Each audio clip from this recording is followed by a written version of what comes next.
On détecte assez vite les jeunes qui ont un vrai talent pour cette danse et qui, en plus de ce talent-là, réussissent à l'agrandir grâce au travail acharné.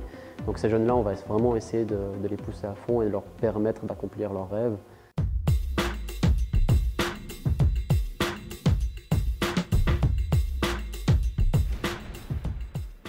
Bonjour, je m'appelle Paul, je fais partie du KFM Crew et de l'association KFM Life. Dans cette association, je tiens le rôle principalement de directeur artistique, mais j'aide beaucoup comme adjoint à notre président actuel. Alors oui, évidemment, depuis la pandémie du Covid, et surtout avec les plus grosses restrictions sanitaires qu'on a eues, on a dû arrêter les cours en présentiel et ça a eu quand même un énorme impact, non seulement sur la motivation des élèves, mais aussi forcément sur les mensualités qu'on percevait. Donc on a essayé de trouver plusieurs solutions pour traverser cette crise, notamment des cours via webcam. Alors ce n'était clairement pas la même qualité et pas la même chose, mais nos professeurs avaient tous vraiment cette envie d'aider ces jeunes et surtout de ne pas les laisser seuls pendant cette crise sanitaire. Donc on a essayé de mettre en place plusieurs choses pour pouvoir quand même donner les cours et faire en sorte qu'il n'y ait pas vraiment de gros breaks.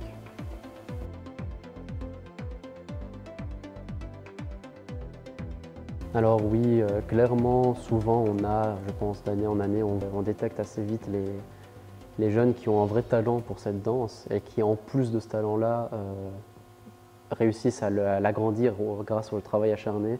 Donc ces jeunes-là, on va vraiment essayer de les pousser à fond et de leur permettre d'accomplir leurs rêves. Oui, tout à fait. Même assez récemment, une de nos danseuses, Lina, elle s'en reconnaîtra, a réussi à se qualifier à un gros championnat puis a pu avoir sa place qualifiée en Russie pour la suite de ce championnat, donc à un niveau international. Et c'est là que l'association qu'on a créée est entrée en jeu pour lui permettre de saisir cette opportunité assez unique. Alors l'association, d'ailleurs, en parlant, elle a été créée dans un premier temps, vraiment c'était dans le but de promouvoir toute cette culture hip-hop à travers la Suisse. On le fait notamment à travers plusieurs événements qu'on organise toute l'année.